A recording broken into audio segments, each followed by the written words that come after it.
Welcome to special live. నేను రమా మండవ. ఈరోజు లైవ్లో భాగంగా మనం తీసుకోబోతున్న టాపిక్ ఏంటంటే, జగన్మోహన్ రెడ్డి ఈరోజు ఎన్నికలు దగ్గర పడుతున్న సమయంలో పూర్తి స్థాయిలో డిఫెన్స్లో పడుతున్నారా అంటే అవునని చెప్పాలి. అట్ ద సేమ్ టైం ఈరోజు ఆయన సీనియర్ల మీద ఫైర్ అయ్యే ప్రయత్నం చేస్తున్నారా అన్నది ఈరోజు వైసీపీని చూస్తున్న ఒక లీగ్గా చెప్పాలి. ఒక పెద్దిరెడ్డి కావచ్చు, ఒక సుబ్బారెడ్డి కావచ్చు, ఒక విజయసాయిరెడ్డి కావచ్చు, ఒక సజ్జల రామకృష్ణారెడ్డి కావచ్చు, వీళ్ళని ఈ స్థాయిలో ఇన్ని రోజులుగా వైఎస్ఆర్సీపీకి వీళ్ళు నలుగురు కూడా 4 స్తంభాలుగా పనిచేస్తూ వచ్చారు. పేరుకి Jaganmohan Reddy top to bottom 1 to 100 వరకు జగన్మోహన్ రెడ్డి మాత్రమే కనిపిస్తారు, అటు వైఎస్ఆర్సీపీలో కానీ ఇటు ప్రభుత్వంలో కానీ పేరుకు మాత్రమే జగన్మోహన్ రెడ్డి. వీళ్ళంతా కూడా ఈ నలుగురు కూడా ప్యారలల్గా జగన్మోహన్ రెడ్డి తరపున ముఖ్యమంత్రిగా వ్యవహరించిన సందర్భాలు చాలానే ఉన్నాయి. ఈ 5 ఏళ్ల పాటు పలు పదవుల్లో కూడా వీళ్ళు కొనసాగుతూ వచ్చారు. పలు జిల్లాలను కూడా పూర్తి స్థాయిలో వాళ్ళు డివిజన్ చేసుకుని మరి ఆ జిల్లాల మీద ఒక గుత్తాధిపత్యాన్ని అయితే కొనసాగిస్తూ వచ్చారు ఇప్పటి వరకు. అయితే తీరా ఎన్నికల సమయం దగ్గర పడేటప్పటికీ ఈ నలుగురు కారణంగానే ఈ నలుగురే మన కొంప ముంచారనే విధంగా వైఎస్ఆర్సీపీలో ఒక చర్చ జరుగుతోంది. ఈ నలుగురికి ఇచ్చిన బాధ్యతలు కాకుండా వాళ్ళు అదనపు బాధ్యతలను ఎత్తికెత్తుకొని ఈరోజు పార్టీని పూర్తి స్థాయిలో డిఫెన్స్లో పడేశారన్న చర్చ కూడా నడుస్తోంది. జగన్మోహన్ రెడ్డి ఈ అంశానికి సంబంధించి ఆయన ఎప్పటికప్పుడు ఫీడ్బ్యాక్ తెప్పించుకునే ప్రయత్నం చేస్తున్నారు రిషి అండ్ టీంతో. ఈ క్రమంలోనే ఆ నలుగురు సీనియర్ల మీద పూర్తి స్థాయిలో జగన్మోహన్ రెడ్డి ఫైర్ అయినట్టుగా కూడా ప్రచారం జరుగుతోంది. అందుకు కారణాలు కూడా ఉన్నాయి. ముందుగా మనం చెప్పుకున్న వాళ్ళలో ఆ నలుగురిలో ముందుగా మనం పెద్దిరెడ్డి విషయానికి వచ్చినట్లయితే, నిజంగా ఇక్కడ పెద్దిరెడ్డి రామచంద్రారెడ్డి గతంలో కాంగ్రెస్లో సుదీర్ఘకాలమైన మంత్రిగా పనిచేశారు. జగన్మోహన్ రెడ్డి పార్టీ పెట్టిన తర్వాత పూర్తి స్థాయిలో ఆయన వైఎస్ఆర్సీపీలోని మెర్జ్ కావడం జరిగింది. అప్పటి నుంచి కూడా ఆయన తన కొడుకు మిథున్ రెడ్డి ఎంపీగా ఉంటే రాజంపేట నుంచి కలిస్తే తాను ఏదైతే పొంగనూరు నుంచి ఎమ్మెల్యే కావడం జరిగింది. ఈవెన్ 2014 ప్రతిపక్షంలో ఉన్నప్పటికీ ఇక 2019 వచ్చేటప్పటికి సేమ్ అక్కడి నుంచే వాళ్ళిద్దరు కూడా తండ్రి కొడుకులు గెలవడం జరిగింది. అటు పార్లమెంటరీ పార్టీ నేతగా మిథున్ రెడ్డి చిన్న వయసులోనే మిథున్ రెడ్డి రిప్రజెంట్ చేస్తూ ఉంటే, అదే స్థాయిలో పెద్దిరెడ్డి కూడా పేరుకు పొంగనూరుకి ఎమ్మెల్యే అయినా మంత్రి అయినప్పటికీ కూడా మిగతా విషయాలన్నీ కూడా ఆయనే పర్సూ చేస్తూ వచ్చారని అనుకోవాలి. ఈవెన్ మొన్నటి తెలంగాణలో కేసీఆర్ తరపున ఎన్నికల ప్రచారం లాంటి అంశాల మీద కూడా పెద్దిరెడ్డి ఇన్వాల్వ్మెంట్ ఉందనేది అందరికీ తెలిసిన సత్యమే. అయితే ఈరోజు పెద్దిరెడ్డి అనంతపురం లాంటి జిల్లాలకు కూడా ఆయన ఇన్ఛార్జి మంత్రిగా వ్యవహరిస్తూ వచ్చారు. అయితే చాలా చోట్ల పెద్దిరెడ్డి కారణంగా పార్టీ నేతలు ఆయన టార్గెట్ చేసే పరిస్థితి ఏర్పడింది. ఆయన మోనోపలీగా వ్యవహరించిన తీరు ఈరోజు మెజారిటీ నేతలకు టికెట్లు రాకుండా వెళ్ళడానికి కారణమైంది. ఈరోజు చూసినట్లయితే పెద్దిరెడ్డి కారణంగా డే 1 నుంచి కూడా లోకల్ బాడీ ఎలక్షన్స్లో ఆ రోజు టీడీపీ పోటీ చేయకుండా పక్కనుంది. బట్ ఆ స్థాయిలో 1 సైడెడ్గా పెద్దిరెడ్డి అండ్ టీము వ్యవహరించిన విధానం కానీ, తిరుపతి బై ఎలక్షన్స్ మొదలుకొని లోకల్ బాడీస్ వరకు కూడా జగన్మోహన్ రెడ్డి బ్లంట్గా మొదటి నుంచి పెద్దిరెడ్డిని నమ్ముకున్నారన్న ప్రచారం ఉంది ఎలక్షన్ ఇంజనీరింగ్లో. ఆ క్రమంలోనే వైనాట్ కుప్పం అనే టైటిల్ని కూడా జగన్మోహన్ రెడ్డి తెర మీద తీసుకొచ్చే ప్రయత్నం చేశారు. కానీ తీరా ఎమ్మెల్సీ ఎన్నికలు వచ్చి పూర్తి స్థాయిలో 11 జిల్లాలని టచ్ చేస్తూ వచ్చిన ఎమ్మెల్సీ ఎన్నికల్లో తాను డిఫెన్స్లో పడితే 3 చోట్ల టీడీపీనే గెలిచింది. తాను ఓటమి పాలయ్యాక కానీ చేతులు గాలేక ఆకులు పట్టుకున్న చందంగా జగన్మోహన్ రెడ్డి పరిస్థితి అయితే తయారైంది. సో పెద్దిరెడ్డిని నమ్ముకుని నేను తప్పు చేశాననే ఒక అంతర్మదనం అప్పట్లో వచ్చినప్పటికీ పెద్దిరెడ్డిని పిలిచి అప్పట్లోనే క్లాస్ తీసుకునే ప్రయత్నం చేసినప్పటికీ పెద్దిరెడ్డి మాత్రం తన పందాన్ని అలాగే కొనసాగిస్తూ వచ్చారు. ఈరోజు జిల్లాలనే కాదు మెజారిటీ చోట్ల పెద్దిరెడ్డి ఒక ఎమ్మెల్యేను అభ్యర్థిను సెలెక్ట్ చేస్తే ఆయన మాటను కాదని వేరే వాళ్ళని తీసుకొచ్చి జగన్మోహన్ రెడ్డి స్వయంగా అక్కడ పెట్టే పరిస్థితి లేదు. లైక్ మనం చూసుకుందాం, హిందూపూర్ చూసినట్లయితే ఈ రోజున ఆల్రెడీ నవీన్ నిశ్చల్ ఉన్నారు, ఇక్బాల్ లాంటి వాళ్ళు ఉన్నారు, రామకృష్ణారెడ్డి మొన్నే చనిపోయిన హత్యకు గురైన రామకృష్ణారెడ్డి సోదరి మధుమిత లాంటి వాళ్ళు ఉన్నారు. వీళ్ళందరినీ పక్కన పెట్టి ఈరోజు జగన్మోహన్ రెడ్డి కేవలం పెద్దిరెడ్డి చెప్పారన్న కారణంగానే కురుబ సామాజిక వర్గానికి చెందిన దీపికాని తీసుకొచ్చి అక్కడ ఇంప్లాంట్ చేయడం జరిగింది. ఆమె భర్త వేణు కూడా రెడ్డి సామాజిక వర్గమే. అంతేకాదు ఇక చిత్తూరు జిల్లాలో మెజారిటీ సీట్ల నుంచి చాలామందిని జగన్మోహన్ రెడ్డి పక్కన పెట్టారు. ఒక సజ్జివేడి ఎమ్మెల్యే ఆదిమూలను తీసుకున్న కేవలం పెద్దిరెడ్డి చెప్పారనే కారణంగానే ఆయన పక్కన పెట్టే ప్రయత్నం చేస్తే ఆయన వెళ్ళి ఏదైతే జనసేనలోనికి వెళ్ళి చేరడం జరిగింది. ఏకంగా పెద్దిరెడ్డి మీద ఆయన విమర్శలు చేస్తూ బయటికి వెళ్ళడం జరిగింది. అలా పూర్తి స్థాయిలో రాయలసీమలో మెజారిటీ చోట్ల పెద్దిరెడ్డి కారణంగానే ఈరోజు అభ్యర్థులు ఎంపిక కానీ అభ్యర్థులను అనౌన్స్ చేసే విషయం కానీ పూర్తి స్థాయిలో ఒక కన్ఫ్యూజన్లో పడిందన్న డైలమాలో జగన్మోహన్ రెడ్డి ఉన్నారన్నది కూడా వాస్తవం. పెద్దిరెడ్డి డే 1 నుంచి కూడా తనను పక్కదారి పట్టించారనే ఒక ఆవేదన ఆందోళన జగన్మోహన్ రెడ్డిలో ఉందన్న ప్రచారం జరుగుతోంది. ఇక మరోవైపు చూసినట్లయితే ఇక రెండో వ్యక్తి గురించి మనం చెప్పుకోవాలి. ఆయన ఎవరో కాదు, సజ్జల రామకృష్ణారెడ్డి. ఈ రోజున సజ్జల రామకృష్ణారెడ్డిని తీసుకున్నట్లయితే కూడా ఆయన డే 1 నుంచి జగన్మోహన్ రెడ్డి ఆయన జైల్లో ఉన్న సమయం నుంచి ఆయన పార్టీతో అసోసియేట్ అయి ఉన్నారు, పార్టీలో కీలక భాగస్వామ్యం అవుతూ వచ్చారు పదవులు ఏవి తీసుకుపోయినప్పటికీ. 2019లో జగన్మోహన్ రెడ్డి సీఎం అయిన తర్వాత సజ్జల రామకృష్ణారెడ్డి ప్రధాన సలహాదారుగా అక్కడ ఆయన పెట్టుకోవడం జరిగింది. ఇక డే 1 నుంచి ఆయన ప్రతిపక్షాలు కూడా టార్గెట్ అవుతూ వచ్చారు. ఎందుకంటే ప్రతి మంత్రి సీనియర్ బొత్సాల ధర్మాన లాంటి మంత్రులు ఉన్నా వాళ్ళ శాఖల్లో కూడా సజ్జల వేలు పెడుతుంది తీరు కానీ ఉద్యోగ సంఘాల ధర్నాలు మొదలుకొని అనేక అమరావతి రాజధాని రైతుల ఇష్యూ వరకు ప్రతి ఇష్యూలో తన ఇన్వాల్వ్మెంట్ కానీ అయితే పోనీ తను ఇన్వాల్వ్ అయినప్పుడు ఎక్కడైనా సమస్యకు సొల్యూషన్ కరెక్ట్గా చూపించారంటే అది కూడా లేదు. ఈవెన్ బాలినేని లాంటి వాళ్ళు, సుచరిత లాంటి వాళ్ళు తమ మంత్రి పదవులు తీసినందుకు జగన్మోహన్ రెడ్డి మీద రివోల్ట్ అయినా లాస్ట్ మినిట్ వరకు కూడా సజ్జలకే తెలియదంటేనే అర్థం చేసుకోవచ్చు ఏ స్థాయిలో మ్యానిపులేట్ చేయగలిగాడు అటు జగన్మోహన్ రెడ్డిని అనేది. అలా సజ్జల రామకృష్ణారెడ్డి ఎన్నోసార్లు జగన్మోహన్ రెడ్డి ఆగ్రహానికి అయితే గురవుతూ వచ్చారు.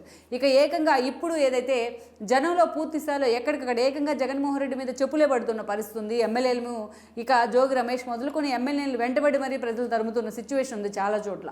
ఇలాంటి సిచ్యువేషన్ ఎందుకు తనకు చెప్పకుండా దాచిపెట్టారు అనే అంశం మీద ఈరోజు సజ్జల మీద జగన్మోహన్ రెడ్డి ఫైర్ అయినట్టు తెలుస్తోంది. ఇక పూర్తి స్థాయిలో చూసినట్లయితే నిన్నటి వరకు సకల శాఖ మంత్రి అని పిలిపించుకున్న సజ్జల మీద సీనియర్లు కూడా అటు బొత్స లాంటి వాళ్ళు కానీ, ధర్మాల లాంటి వాళ్ళు కానీ చాలా చోట్ల మండిపడుతూ వచ్చారు. ఇక ఏకంగా వాలంటీర్లు మొదలుకొని ఉద్యోగుల వరకు ఈరోజు వాలంటీర్లు ఎప్పుడైతే ఎలిగేషన్స్ వచ్చాయో ప్రతిపక్షాల వైపు నుంచి అప్పుడు వాలంటీర్లు మొత్తాన్ని కూడా రాజీనామాలు చేయాలి, మూకుమ్మడి రాజీనామాలు అంటూ వైఎస్ఆర్సీపీ నుంచి ప్రభుత్వం వైపు నుంచి వాళ్ళు కొంత ఆర్డర్స్ వెళ్ళడం జరిగింది. అయితే ఓవరాల్గా చూసుకున్న పట్టుమని 10 మంది వాలంటీర్లు కూడా ఈరోజు రాజీనామా చేయని పరిస్థితి ఉంది. అంటే ప్రభుత్వం ఇచ్చిన ఆదేశాలను కూడా వాళ్ళు డినై చేసిన సిచ్యువేషన్ అయితే ఉంది. అందుకే ఈ పరిణామాలు ఇక జనంలోకి వెళ్తున్న కొద్దీ ఉద్యోగులు కూడా ఎక్కడికక్కడ జగన్మోహన్ రెడ్డి ప్రభుత్వానికి వ్యతిరేకంగా మాట్లాడుతున్న తీరు, ఈ నెగిటివిటీని ఎందుకు తన దగ్గర చెప్పలేకపోయారు, దీన్ని దాచిపెట్టారని కూడా ఈరోజు జగన్మోహన్ రెడ్డి బ్లంట్గా తన సజ్జలను నమ్ముకున్నాను అనే అంశం మీద కూడా ఆయన సీరియస్ అవుతున్న పరిస్థితి అయితే కనిపిస్తోంది. అదే సమయంలో మాటకు ముందు ఆయన షర్మిలను, విజయమ్మను, అదేవిధంగా వైఎస్ సునీతను టార్గెట్ చేస్తూ ఈ రోజున వాళ్ళ మీద ఒక సింపతి క్రియేట్ అయ్యేందుకు కూడా సజ్జల పరోక్షంగా సహకరించారన్న ఒక ప్రచారం కూడా జరుగుతూ ఉంది. ఇక ఆ విధంగా సజ్జల విషయం చూసుకున్నట్లయితే ఇక మరో నేత గురించి మనం చెప్పుకోవాలి. ఆయన ఎవరో కాదు, సుబ్బారెడ్డి.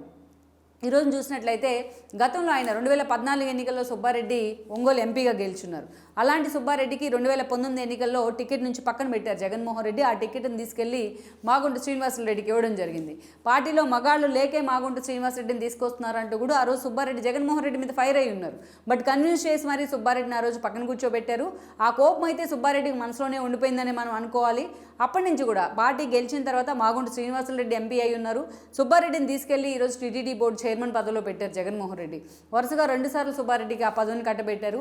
ఎప్పుడైతే ఉత్తరాంధ్ర బాధ్యతల నుంచి సుబ్బారెడ్డిని పక్కన పెట్టే ప్రయత్నం చేశారో జగన్మోహన్ రెడ్డి, విజయసాయిరెడ్డిని పక్కన పెట్టే ప్రయత్నం చేస్తున్నారో అప్పటి నుంచి కూడా ఆ ప్లేస్లోని విజయసాయిరెడ్డి ప్లేస్లోని ఈరోజు సుబ్బారెడ్డిని తీసుకొచ్చి అక్కడ ఇంప్లాంట్ చేసే ప్రయత్నం చేశారు.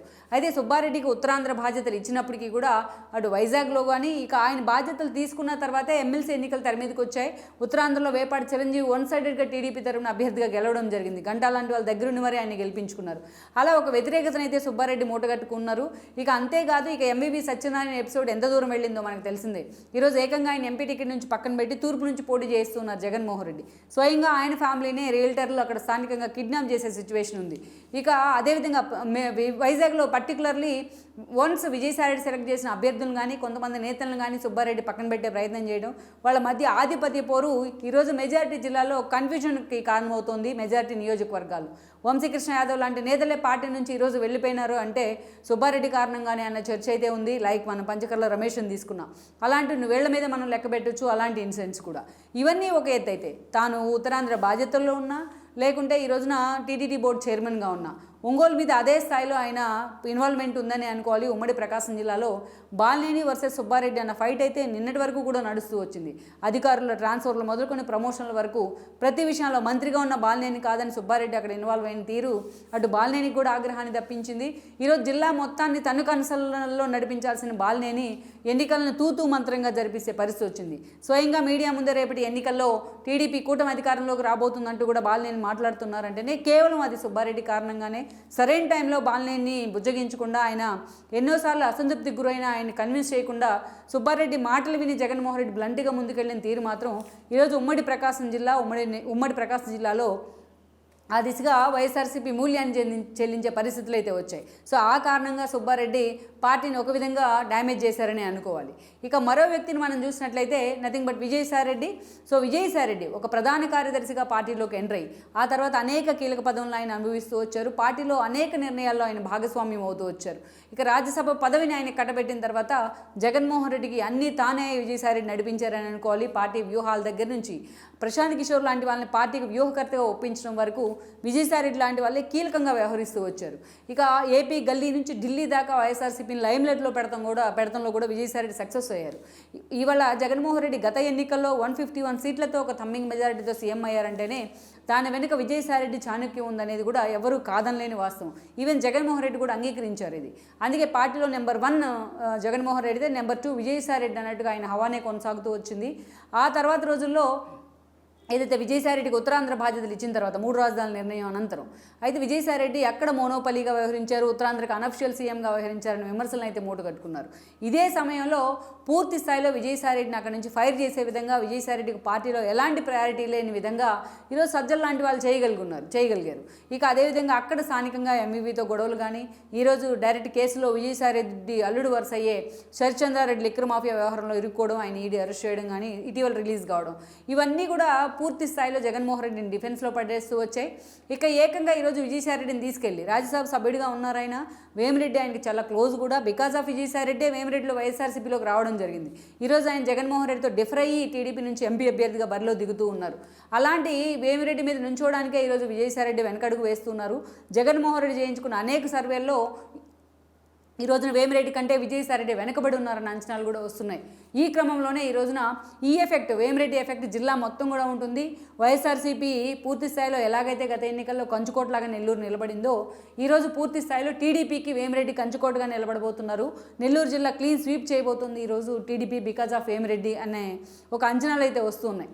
సో ఇలాంటి సిచ్యువేషన్లో మనం చూసినట్లయితే సాయిరెడ్డి కరెక్ట్గా పోటీ కూడా ఎందుకు చేయలేకపోతున్నారు వేమిరెడ్డి మీద అంటూ కూడా జగన్మోహన్ రెడ్డి ఫైర్ అవుతున్న పరిస్థితి. ఇలా డే 1 నుంచి కూడా తను పూర్తి స్థాయిలో ఇన్వాల్వ్ కాకుండా తను కేవలం తాడేపల్లికే పరిమితమై అటు విజయసాయిరెడ్డి, ఇటు సజ్జల రామకృష్ణారెడ్డి, అటు వైవి సుబ్బారెడ్డి, అదేవిధంగా ఇటు పెద్దిరెడ్డి రామచంద్రారెడ్డి, ఈ నలుగురిని 4 స్తంభాలుగా పెట్టి అటు పార్టీని ఇటు ప్రభుత్వాన్ని జగన్మోహన్ రెడ్డి నడిపించిన తీరుతో ఈరోజు స్వయంగా జగన్మోహన్ రెడ్డి నిర్ణయాలు తీసుకోలేని పరిస్థితుల్లో డిఫెన్స్లో పడుతూ ఉన్నారు. ప్రతిపక్షంలో ఉన్నప్పుడు జగన్మోహన్ రెడ్డి ఎలాగైతే అప్డేట్గా పార్టీని పర్సూ చేస్తూ వచ్చారో, బట్ అధికారంలోకి వచ్చాక మాత్రం ఈ నలుగురికి అనేక కీలక బాధ్యతలు అప్పగించి తను పూర్తిగా సైలెంట్ అయిన తీరుకి మాత్రం ఆయన ఈరోజు మూల్యం చెల్లించబోతున్నారని చర్చ నడుస్తోంది.